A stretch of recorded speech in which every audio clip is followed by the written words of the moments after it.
Once again, welcome to St. Mark. It is great to have you here, whether you're at our Green Bay campus, our De Pere campus, or our online campus. As we continue a series we've entitled Integrity Lived Out Loud, as we take a look at some of the familiar stories in the book of Daniel. And today, we're in Daniel chapter 5. Great to have you here. The last words of King Nebuchadnezzar, the Bible records, are his words of praise to the God of heaven, the God of Israel. Now I, Nebuchadnezzar, praise, exalt, and honor the King of heaven. For all his works are true, and his ways just. And he doesn't stop there. As you see, his final thought concerns a lesson he learned in life, the hard way. He is able to humble those who walk in pride. If you were to read chapter 4 of Daniel, you would then know that God had humbled Nebuchadnezzar, because Nebuchadnezzar was a very proud man, by taking Nebuchadnezzar's mind away for 7 years. He actually ate grass like a wild animal out in the wild. And then at the end of his life, God is gracious and gives him his mind back. And he ends his life by making sure he at least acknowledges the true God. Daniel chapter 5 is about 30 years after that event in history. Daniel now is in his 80s.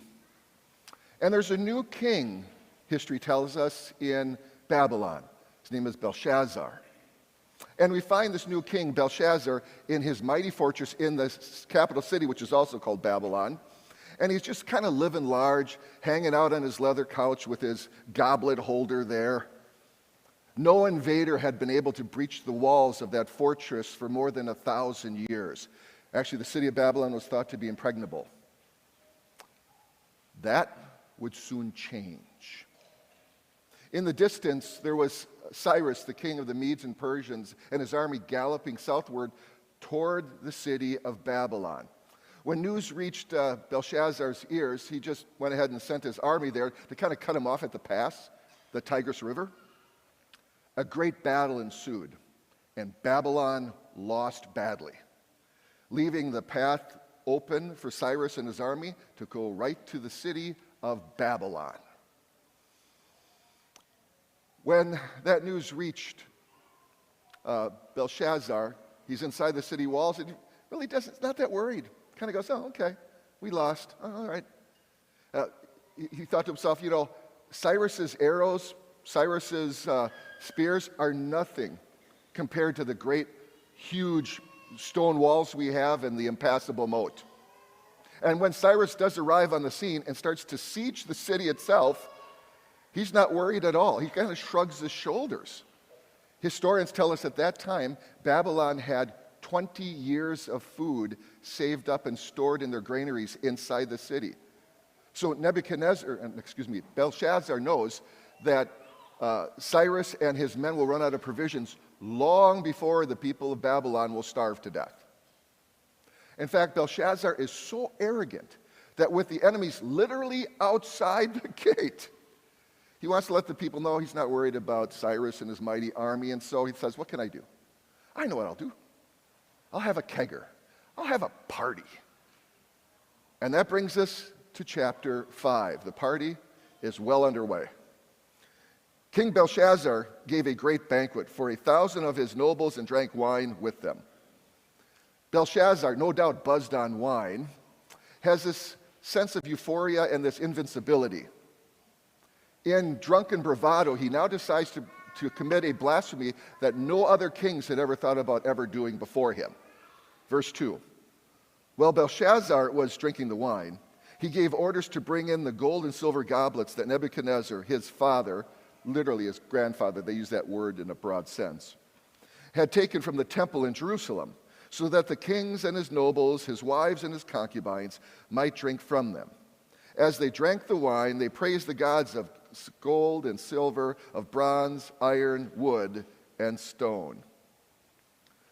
For Belshazzar, using these sacred vessels from Jerusalem's temple, first of all, was his way to praise his false gods in Babylon. But it's also more nefarious than that. He wanted to just publicly poke fun at the God of Israel.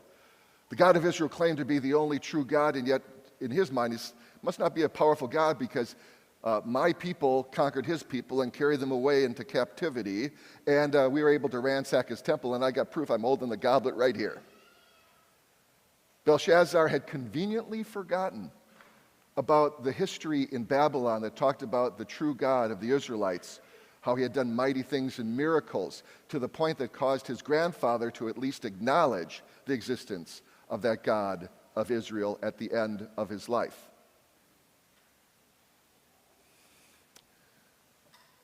Unlike idols made of gold or silver or stone or wood that do not respond to praise or to ridicule, the true God, the God of the Bible, doesn't tolerate such mockery. Look at verse 5.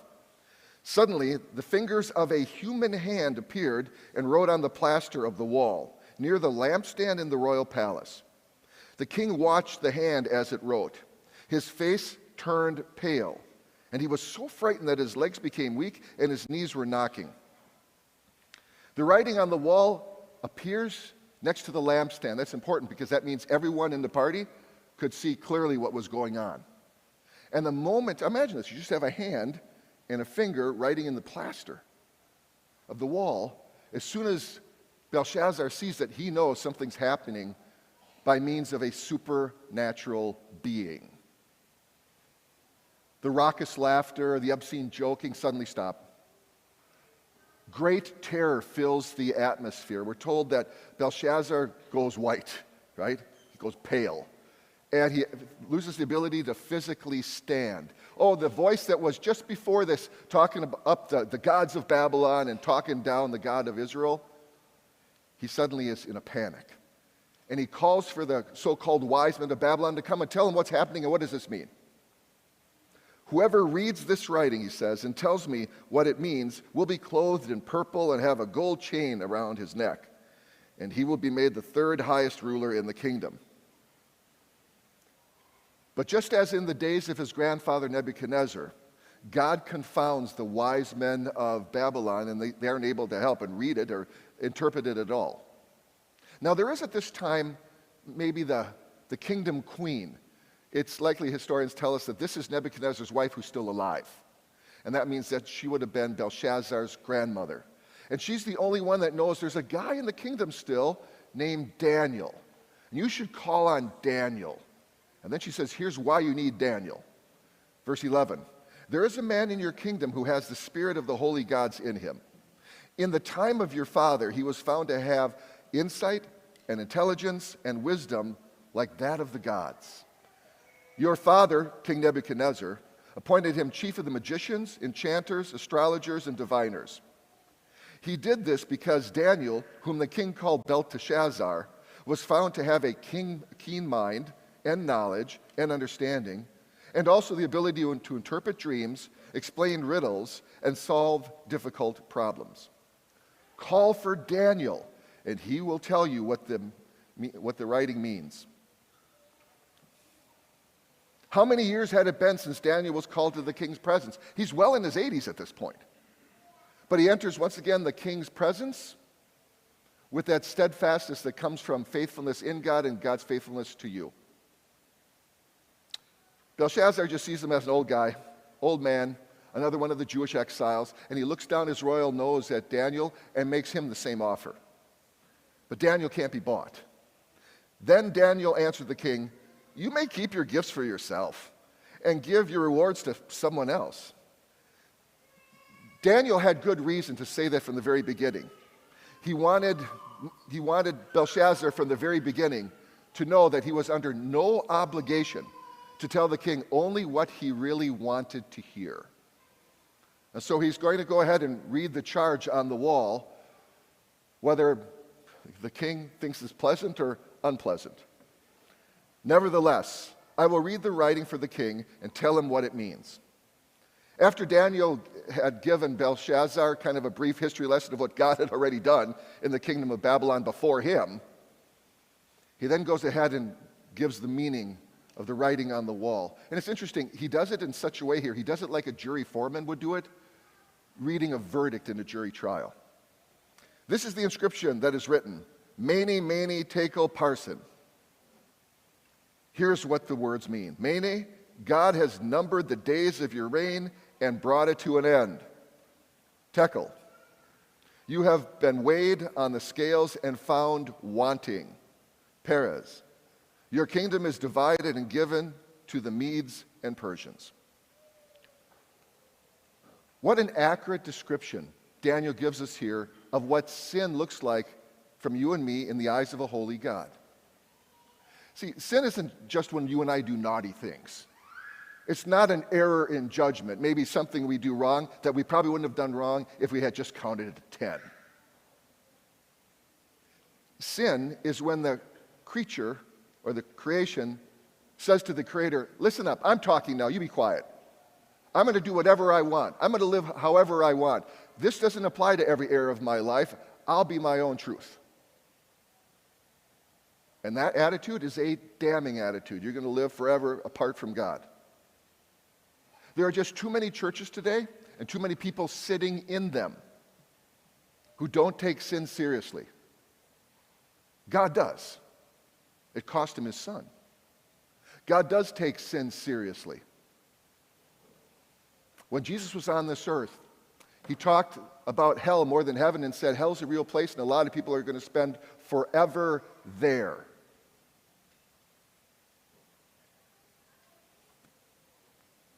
God takes it seriously. Yes, my friends, it's true that eternity is forever. And sin, not forgiven, sends you there. Now, at this point, these are strong words for an 80-something-year-old guy who is a Jewish exile to say to the most powerful man in the world at that time in front of 1,000 of his drunk friends. But Daniel says them with no peace, no comfort, no consideration, just condemnation. He says, Belshazzar, it was to punish you for your wickedness that God sent the hand to write the mysterious words. Well, Belshazzar listens to it and seems unmoved. He simply says, all right, give the purple robe to Daniel and put the gold chain around his neck, and he's going to be the third highest ruler in the kingdom, which was not going to last the rest of that night. See, Belshazzar didn't know the party was over. God's judgment now comes swiftly. We have at least 4 historians, many of them Greek, who tell us what happened that very night. Cyrus knew he couldn't penetrate that fortress. He knew he couldn't do it. And so he's really smart. He knew how Babylon was built. Back then, Babylon had the Euphrates River come into it under one wall, run all the way through the city, and then go out of the city underneath another wall at the other end. It was their water supply. Well, what Cyrus did, and Belshazzar didn't catch on until it was too late, is he started to redirect the water of the Euphrates to the point that it lowered enough that his men could walk underneath the wall and kill the king and take over the city, and Babylon was no more. As we now back away from that dark pageantry of Babylon, I believe there are at least 3 lessons for you and I to take into our own lives and ministries in our own country. And the first one is this: God's judgment may seem slow, but it's thorough. By AD 200, the great country and city of Babylon, with its hanging gardens and its wonders of the world, was deserted. Today, it's not even a whistle stop on the Baghdad Railroad. Don't ever wonder if God sees and is going to do anything about the evil that is so prevalent in our society and world today. Oh, he was around when it first entered into his perfect world in the beginning, and he has determined its end. Yes, we have a God of grace. We see that in the passage. God is the compassionate and gracious God, slow to anger, abounding in love and faithfulness, maintaining love to thousands, and forgiving wickedness, rebellion, and sin. But he's also a God of justice and judgment. Yet he does not leave the guilty unpunished. He punishes the children and their children for the sin of the parents to the 3rd and 4th generation. Please don't think, my friend, that you can live your life any way you want. You can play fast and loose with God's word, because after all, you're special. Because you will learn the same thing all of us will learn at one time in our lives, either now or at the very end for sure, and that is this: God always wins. Second lesson, don't ever underestimate the power of one. In the dark backdrop of this judgment is a constant bright light, Daniel. Throughout all of his years and all of his work in the governments, Daniel was that bright light because he knew God's word, he tried to live God's word, he shared God's word, and he had that Christian character. Please remember that your Christian courage is contagious. Don't ever underestimate the power of one. You know this. You have social media. One person can say something or do something, it goes, we call it viral. And it impacts a culture, it impacts a world. It changes even sometimes the things we say in our language. Don't ever underestimate the power of one, your power of one. And we certainly see that, even in a greater sense, because just one person can change another person's eternal address with the gospel. Please understand, and some of you need to hear this, you may be the only light for people you hang out with in your school or workplace. You're the Daniel in that sense. That's why we encourage you all year to make sure you bring at least 10 different people to worship, many of whom are kind of just waiting for someone to invite them. Make sure you always bring your one, and make sure you understand the Daniel role you have when you're not here. Third thing I want you to understand is in your life, the important thing in life is not what you think about God. It's what God thinks about you. In the life of Daniel, one of the lessons we learn is Daniel didn't care what people said about him, thought about him, what they called him, what they named him, what they labeled him. He was concerned about what God thought about him. Don't worry about ultimately what people think about you or say about you. Be concerned about what God says about you. If God says you matter, then you matter. If God says you're loved, then you are loved. If God says you are forgiven in Jesus, then you are forgiven. If God says you're saved and have conquered death because his Son has, then you're saved, and you look at death as just the doorway home. If God says you are his precious child through faith, then you are precious. Doesn't matter what other people say about you. Doesn't matter how people may label you. What matters is what God thinks about you.